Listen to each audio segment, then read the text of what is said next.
Analysis का topic कर रहे थे हम रीमान इंटीग्रल। अब रीमान इंटीग्रल में हम लोअर सम पढ़ेंगे। लोअर सम एक एग्जाम्पल की हेल्प से पढ़ेंगे। तो सबसे पहले इसकी डेफिनेशन पढ़ लेते हैं।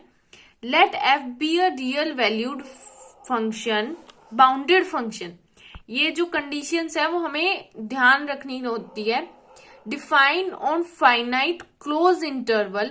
मैंने आपको पहले भी बताया, अब दोबारा रिपीट कर रही हूं कि रीमान इंटीग्रल के लिए क्लोज्ड इंटरवल जरूरी है। अगर क्लोज इंटरवल नहीं होगा तो रीमान इंटीग्रल नहीं, हम किसी कर्व के अंडर एरिया फाइंड आउट नहीं कर सकते। तो इसीलिए क्लोज इंटरवल नेसेसरी है। तो इसमें सबसे पहले क्या बोला गया है कि हमें एक फंक्शन लेना पड़ेगा जो कि रियल वैल्यूड होगा, बाउंडेड फंक्शन होना चाहिए, और उसके बाद क्लोज इंटरवल पे डिफाइन होना चाहिए। पार्टीशन होनी चाहिए उसके पास ए से बी में, जिसमें वो डिफाइन होगा उसी के अंदर पार्टीशन। अगर आपने पार्टीशन नहीं समझा है तो इससे पहले वाली वीडियो देखना, उसमें पार्टीशन, सब इंटरवल सब समझाया हुआ है, उसके बाद इसे देखना। तो पार्टीशन होना चाहिए ए टू बी में, पार्टीशन कोई भी पार्टीशन हो पर ए और बी इंटरवल के अंदर हो। और फंक्शन, सबसे पहले हम इतनी कंडीशन चेक करेंगे एक एग्जाम्पल की हेल्प से। अब हमने एग्जाम्पल लिया है कि एफ एक्स एक फंक्शन है 1/x², जो कि किस इंटरवल में है, 1 से 4 इंटरवल में है। अब देखो यहाँ पे सबसे पहले तो फंक्शन किस में डिफाइन है, 1 से 4। इसका मतलब किस में डिफाइन है फंक्शन, क्लोज इंटरवल में। तो क्लोज इंटरवल वाली तो सेटिस्फाई होगी। पार्टीशन हमें दिया हुआ है 1 से 4 इंटरवल के अंदर ही दिया हुआ है पार्टीशन। उसमें पार्टीशन में हमें क्या फाइंड आउट करना है, लोअर सम अपर सम। इस वीडियो में हम लोअर सम करेंगे, अगली नेक्स्ट वीडियो में अपर सम करेंगे। तो अब फंक्शन, मैंने आपको क्या कहा था, फंक्शन बाउंडेड होना चाहिए और क्या होना चाहिए, रियल वैल्यूड होना चाहिए। रियल वैल्यूड फंक्शन का मतलब होता है कि अगर हम x की कोई भी वैल्यू रखें, यहाँ पे x की वैल्यू रखने पे जो एफ एक्स की वैल्यू होगी वो हमेशा रियल नंबर ही आनी चाहिए। ऐसा नहीं है कि हम x रख रहे हैं यहाँ पे कुछ, और यहाँ पे जो x रखने पे वैल्यू आ रही है एफ एक्स की वो रियल नंबर आ ही नहीं रही, कॉम्प्लेक्स नंबर आ रही है या फिर इन्फिनिटी आ रही है। हमेशा ध्यान रखना, इन्फिनिटी और माइनस इन्फिनिटी रियल नंबर में काउंट नहीं होते, और कॉम्प्लेक्स नंबर भी नहीं आनी चाहिए। रियल वैल्यूड फंक्शन होना चाहिए। इसका मतलब x की अगर हम कोई वैल्यू यहाँ पे रखते हैं तो एफ एक्स की वैल्यू हमेशा रियल नंबर ही आनी चाहिए। और सेकेंड कंडीशन थी बाउंडेड होना चाहिए। फंक्शन क्या होना चाहिए, बाउंडेड, क्लोज इंटरवल 1 से 4 में। इसका मतलब यही है कि वैल्यू इनफाइनाइट नहीं आनी चाहिए। अगर इनफाइनाइट आ गई, 1/x² की वैल्यू इन्फिनिटी आ गई, तो इसका मतलब क्या हो जाएगा, बाउंडेड नहीं है फंक्शन क्लोज इंटरवल में। रियल नंबर ही आनी चाहिए वैल्यू, तभी वो क्या होगा, बाउंडेड होगा इस इंटरवल में। चलो अब हम क्या लेना है, पार्टीशन ले ली हमने। पार्टीशन मैंने पिछली वीडियो में आपको समझा दिया था, पार्टीशन दी हुई है वैसे भी हमें क्वेश्चन में। और अब हमने इंटरवल्स बना लिए, इसके सब इंटरवल बना लिए पार्टीशन की हेल्प से। मैंने कहा था आपको पिछली वीडियो में भी, अगर पार्टीशन में n+1 पॉइंट है तो सब इंटरवल n बनेंगे। तो इसमें कितने पॉइंट है, 4 पॉइंट है, तो एक कम इंटरवल बनेगा। तो I1, I2, I3, इसका मतलब 3 ही इंटरवल बनेंगे। अब हमने क्या कहा था, बाउंडेड होना चाहिए फंक्शन, क्या होना चाहिए, बाउंडेड होना चाहिए। बाउंडेड का मतलब मैंने आपको बता दिया, दोबारा बता रही हूं कि अगर हम x की वैल्यू 1 से 4 के बीच में कोई भी नंबर डालें यहाँ पे x की जगह पे, तो ये एफ एक्स की जो वैल्यू आएगी यहाँ पे x डालने से हमेशा एक रियल नंबर ही आनी चाहिए, कभी भी इन्फिनिटी नहीं आनी चाहिए। जैसे अगर हम यहाँ पे 0 डालेंगे, 1/0 इनफाइनाइट हो जाएगा। तो अगर यहाँ पे इंटरवल होता -1 से 1, तो वहां पे ये डिफाइन नहीं होता, अनबाउंडेड फंक्शन हो जाता। क्योंकि यहाँ पे अगर हम 0 डालते, तो x की वैल्यू अगर 0 डालते तो एफ एक्स जो है वो इनफाइनाइट हो जाता, तो बाउंडेड नहीं होता एफ एक्स।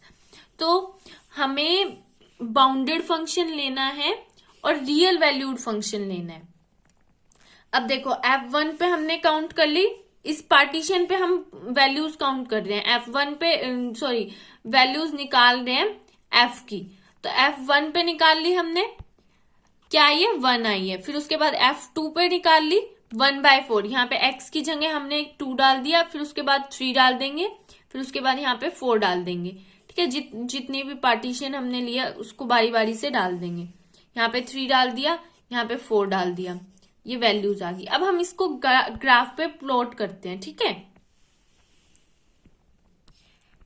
अब ग्राफ पे प्लॉट क्या होता है, fx जो होता है वो हमेशा y एक्सिस पे लिखा जाता है, और x किस पे लिखा जाता है, x एक्सिस पे तो x लिखा ही जाता है। तो अब यहाँ पे 1 2 3 4 यहाँ पे लिख दिए और उसके कोरस्पॉन्डिंग वैल्यूज प्लॉट कर दी। 1 क्या आ रहा था हमारा, 1 पे वैल्यू क्या आ रही थी F1 की 1 आ रही थी, तो यहाँ पे 1 प्लॉट कर दिया। F2 पे क्या आ रही थी 1/4, तो 1/4 प्लॉट कर दिया यहाँ पे। F3 पे 1/9, F4 पे 1/16। अब यहाँ पे ध्यान से देखो,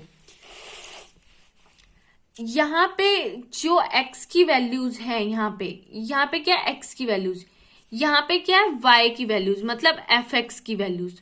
तो अगर x 1 से 4 के बीच में होगा तो y किसके बीच में होएगा, 1/16 से 1 के बीच में। ध्यान से देखो, अगर जब x 1 और 4 के बीच में होगा तो y किसके बीच में होएगा, 1/16 और 1 के बीच में होगा। 1/16 से नीचे नहीं हो सकता, यहाँ पे कोई वैल्यू नहीं आ रही। 1/4 पे क्या आ रही है, 1/16 लास्ट वैल्यू है, तो 1 से 1/16 के बीच में होएगा y जब x 1 से 4 के बीच में होगा। अब हमने इतना पढ़ लिया लोअर सम में। उसके बाद अगर फंक्शन बाउंडेड होता है पूरे इंटरवल में, तो अगर हम उसका सब इंटरवल लेते हैं तो उसमें भी फंक्शन हमेशा बाउंडेड ही होगा। बेशक आप चेक कर लेना, हमेशा बाउंडेड ही मिलेगा। अब हमें नेक्स्ट डिफाइन करना है ग्रेटेस्ट लोअर बाउंड। यहाँ पे क्या मतलब है, GLB का मतलब होता है ग्रेटेस्ट लोअर बाउंड और LUB का मतलब होता है लीस्ट अपर बाउंड। तो MR से हम डिनोट कर रहे हैं ग्रेटेस्ट लोअर बाउंड को F के इन XR माइनस 1 से XR के बीच में।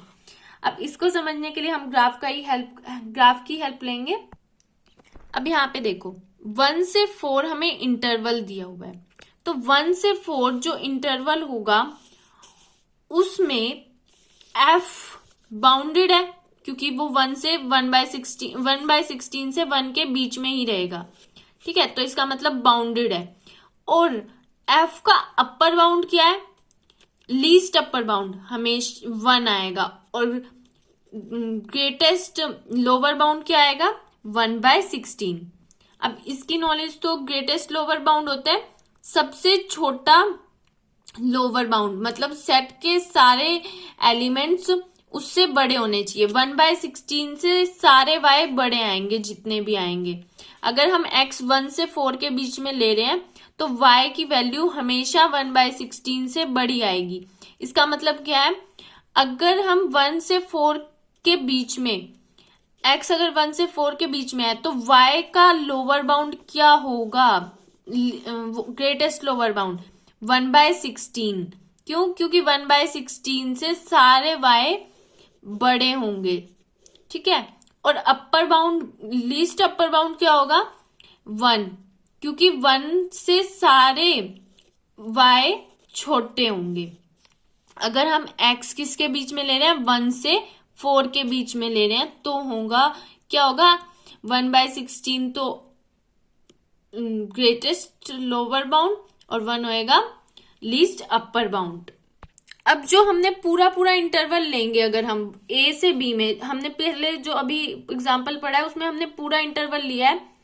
ठीक है, 1 से लेकर 4 पूरा इंटरवल लिया है, तो अगर उसकी ग्रेटेस्ट लोअर बाउंड क्या बताई थी मैंने 1/16, उसे किससे डिनोट करेंगे m से, और 1 क्या आएगी लीस्ट अपर बाउंड होएगा 1 से 4 के बीच में, उसे किससे डिनोट करते हैं m से। तो ये उसके बाद हम क्या सब इंटरवल में चेक करेंगे। सब इंटरवल जो हमने बनाए हैं उसमें एम आर और स्मॉल एम आर और capital M R, small m are होगा GLUB of f in interval sub interval, और M R capital M are होगा LUB। अब यहाँ पे देखो, अगर हम इंटरवल ले सब इंटरवल 2 से 3, 2 से 3 के बीच में 2 पे वैल्यू क्या है y की 1/4, 3 पे वैल्यू क्या है 1/9। इसका मतलब जो y की वैल्यूज है वो किसके बीच में है 1/4 और 1/9 के बीच में। किसके बीच में है 1/4 और 1/9 के बीच में। अब 1/4 और 1/9 में से बड़ा कौन सा है? ऑब्वियस सी बात है, हमें ये पता है कि अगर 1 के नीचे मतलब डिवाइड में छोटी वैल्यू हो तो वो हमेशा बड़ा नंबर होगा एज कंपेयर टू अगर 1 के नीचे बड़ी वैल्यू लिखी जाए। तो 1/4 बड़ा होगा और 1/9 छोटा होगा। तो 2 और 3 के बीच में जितनी भी y की वैल्यूज होंगी वो हमेशा किसके बीच में लाई करेंगी 1/4 और 1/9 के बीच में आएगी। इसका मतलब या तो 1/4 से छोटी होंगी या 1/9 से बड़ी होंगी। ठीक है, तो इससे क्या पता चलता है हमें कि 1/9 क्या होगा, 2 से 3 अगर सब इंटरवल ले तो उसका 1/9 क्या होगा स्मॉल एम आर होगा। इसका मतलब ग्रेटेस्ट लोअर बाउंड होगा, और 1/4 क्या होगा अपर बाउंड होगा। इसका मतलब लीस्ट अपर बाउंड, क्योंकि इस 2 से 3 के बीच में जितनी भी f की वैल्यूज होंगी वो सारी क्या होगी 1/4 से छोटी होंगी। कोई भी ऐसी वैल्यू नहीं होगी जो 1/4 से बड़ी हो 2 से 3 के इंटरवल के बीच में। इंटरवल के बीच में चेक करें, अब ये ध्यान रखना। एक और रिलेशन देखो, जो पूरे इंटरवल 1 से 4 जब हमने इंटरवल लिया था, जो पूरे बड़े इंटरवल में m होगा, इसका मतलब क्या है लीस्ट अपर बाउंड होगा। वो हमेशा जितने भी इंटरवल में अपर बाउंड होंगे ना, स्मॉल स्मॉल इंटरवल में लीस्ट अपर बाउंड होंगे, वो हमेशा उन सब में बड़ा होगा। यहाँ पे चेक कर लो 1 सबसे बड़ा है ना, ऐसे ही m क्या होएगा सबसे छोटा होएगा। अब ये डेफिनेशन क्लियर होगी कि GLB और LUB हम कैसे चेक करते हैं किसी इंटरवल में, अगर f कोई फंक्शन है उसके इंटरवल में। अब इसके बाद हम डिफाइन करेंगे लोअर सम। ये आपके ऊपर मैं छोड़ रही हूं, आप खुद चेक करना कि ये ट्रू है या नहीं है। वैसे मैंने बता दिया है कि m जो होगा किसी भी इंटरवल में वो सबसे छोटा lower bound greatest lower bound होगा। अगर कोई सब इंटरवल में लेते हैं अगर ग्रेटेस्ट लोअर बाउंड, वो हमेशा m से तो बड़ा ही होगा और m के इक्वल भी हो सकता है। ठीक है, आप ग्राफ की हेल्प से भी ये देख सकते हो। इसके बाद हम लोअर सम डिफाइन कर रहे हैं।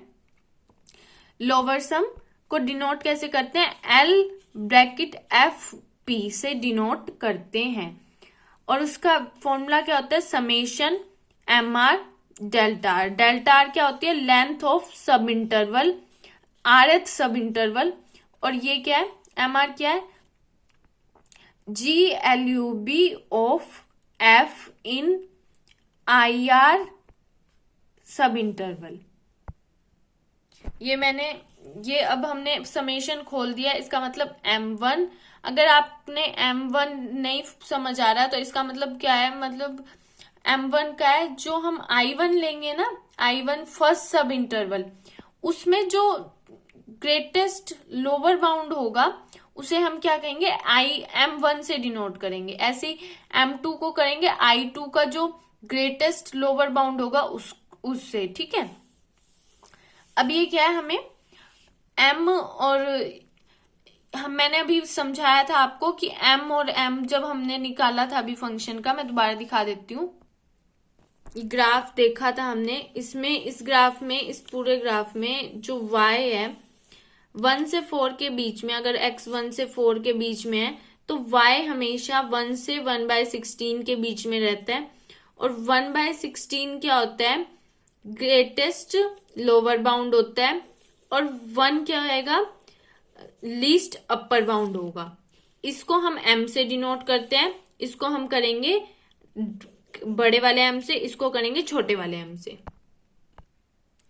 अब नेक्स्ट हम करेंगे m1 निकालेंगे, मतलब अब क्या ले रहे हैं हम, पार्टीशन जो हमने लिए थे ना इस क्वेश्चन में, जो हमने क्वेश्चन में पार्टीशन लिए थे और इंटरवल्स लिए थे, उनकी अब फर्स्ट इंटरवल पे चेक करेंगे, फिर सेकंड पे निकालेंगे, फिर थर्ड पे निकालेंगे, उसके बाद समेशन जो समेशन होएगा उसमें प्लस करके LFP निकालेंगे हम।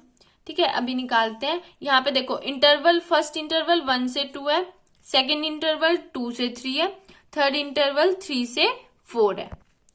अब जब हम M1 निकालेंगे F का 1/2 से, तो दो मेथड है, एक तो इस मेथड से निकाल लो, ये इनइक्वालिटी का मेथड है। ठीक है, कि x अगर 1 से 2 के बीच में है तो x स्क्वायर की क्या वैल्यू हो जाएगी, 1 से 4 के बीच में। उसके बाद हम जब रेसिप्रोकल करेंगे तो साइन चेंज हो जाएंगे। तो इस इंटरवल में क्या आएगा, 1/4, तो इसका क्या आ जाएगा, अगर 1 से 2 के बीच में है, सब इंटरवल ले रहे हैं 1 से 2, तो 1/4 क्या आएगा, M1 हो जाएगा, मतलब ग्रेटेस्ट लोअर बाउंड हो जाएगा इन इंटरवल 1 से 2। और लेंथ क्या हो जाएगी, 2 - 1, मतलब 2 - 1 हो जाएगी। अब M1 प्लस डेल्टा 1 हम करेंगे 1/4 प्लस 1। यहाँ पे देखो ये फॉर्मूला था, M1 plus delta multiply delta 1, उसके बाद प्लस M2 डेल्टा 2, ये सारी प्लस समेशन होके हम क्या आ जाता है, LFP आ जाता है। ये जो है ना nth इंटरवल तक का दे रखा है, इसीलिए हम n तक लेके जा रहे हैं, लेकिन हमारी जो पार्टीशन है वो 4 पॉइंट दिए हुए हैं पार्टीशन में, और इंटरवल 3 बन रहे हैं। अगर हम पार्टीशन में n+1 पॉइंट लेंगे तो जो वो इंटरवल आएंगे वो n आएंगे, उसके लिए फॉर्मूला है। ठीक है, लेकिन हमने क्वेश्चन में 4 पॉइंट की पार्टीशन लिया है, तो 3 सब इंटरवल्स आएंगे। अब देखो M1 प्लस डेल्टा 1, अब इसकी हम ग्राफ की हेल्प से अगर देखें तो क्या आएगा, ग्राफ की हेल्प से 1 से 2 में जब x रहेगा तो 1 पे क्या आएगी, y की वैल्यू 1, 2 पे क्या आएगी 1/4, 1/4। तो मतलब y की वैल्यू हमेशा किसके बीच में लाई करेगी, 1/4 से 1 के बीच में। अब देखो इस इंटरवल में 1 से 2 इंटरवल में 1/4 से 1 के बीच में अगर y की वैल्यू, तो सारी वैल्यूज क्या है, 1/4 से बड़ी होंगी, तो ये क्या हो जाएगा, ग्रेटेस्ट लोअर बाउंड, और 1 से छोटी होंगी सारी वैल्यूज, ये देखो यहाँ से इतनी होगी ना ये वैल्यूज। ठीक है, तो 1 से छोटी होंगी, तो ये 1 क्या हो जाएगा, upper bound, least upper bound इस इंटरवल का। अब ये देखो ये है क्या, ये हमने क्या किया, 1/4 ये ली हमने लेंथ, मतलब ये 1/4, इतनी लेंथ क्या है 1/4, और सब इंटरवल क्या लिया हमने, मतलब लेंथ ऑफ इंटरवल क्या आ गई इतनी, इसको इससे मल्टीप्लाई किया इस लेंथ से। इसका मतलब क्या है, हम रेक्टेंगल का एरिया ले रहे हैं, देखो लेंथ इंटू ब्रेथ, तो क्या आ गया, इसका क्या आ गया, एरिया आ गया। ठीक है, फर्स्ट सब इंटरवल का। अभी देखो ये वाला एरिया आ जाएगा, रेक्टेंगल का एरिया, मैंने कहा था ना 1/4 हो जाएगी इतनी लेंथ, तो 1/4। ठीक है, और ये कितना हो जाएगा 1, तो 1 इंटू में 1/4 इतना का एरिया आ जाएगा। उसके बाद हम सेकंड जब निकालेंगे, सेकंड सब इंटरवल कितना आएगा, 2 से 3 के बीच में, और 2 से 3 के बीच में 2 पे वैल्यू कितनी है y की 1/4, 3 पे वैल्यू कितनी है 1/9। ठीक है, अब सारी वैल्यूज कहां पे लाई करेंगे, 1/4 और 1/9 के बीच में। तो नेक्स्ट क्या लेंगे हम, लोअर बाउंड। लोअर बाउंड क्या आएगा, 1/9 आएगा। इसका 1/9 से सारी वैल्यू बड़ी होगी, तो ये वाली लाइन आ जाएगी। ठीक है, अभी देखो M2 क्या आ जाएगा 1/9, और माइनस यहां से इसको माइनस करके लेंथ ऑफ इंटरवल क्या आ जाएगी 1/9 इंटू में 1। ऐसे ही हम क्या निकाल लेंगे M3 निकाल लेंगे। M3 क्या आएगा थर्ड सब इंटरवल की 3 और 4 की, ये मल्टीप्लाई 1/4, ये 1/16 होगा, बाय मिस्टेक लिख दिया था मैंने, 1/16 इंटू में 1। ठीक है, अब क्या था LFP क्या था, इनका समेशन था, तो अब हम इनको तीनों को ऐड कर देंगे। यहां से 1/4 को, 1/9 को प्लस 1/16 को, ये हमारा आ जाएगा LFP। अब ग्राफ की हेल्प से अगर हम देखें तो ये क्या एरिया बनेगा ग्राफ के अंदर, वो चेक करते हैं। ये देखो ग्राफ के अंदर ये वाला एरिया बनेगा, ये लाइन वाला। पहले हमने यहां तक लिया, ये 1/4 आया था हमारा M1, तो ये एरिया हो गया। M2 क्या आया था 1/9, और ये क्या थी 1, तो ये एरिया हो गया। M3 क्या आया था 1/16, तो ये वाला एरिया हो गया। तो अब कर्व के अंदर का ये वाला एरिया क्या हो गया हमारा कैलकुलेट हो गया, और इस एरिया को हम क्या कहते हैं लोअर सम कहते हैं। आगे जब हम पढ़ेंगे तो उसमें इसकी हेल्प से रीमान इंटीग्रल निकालेंगे। Hope you understand.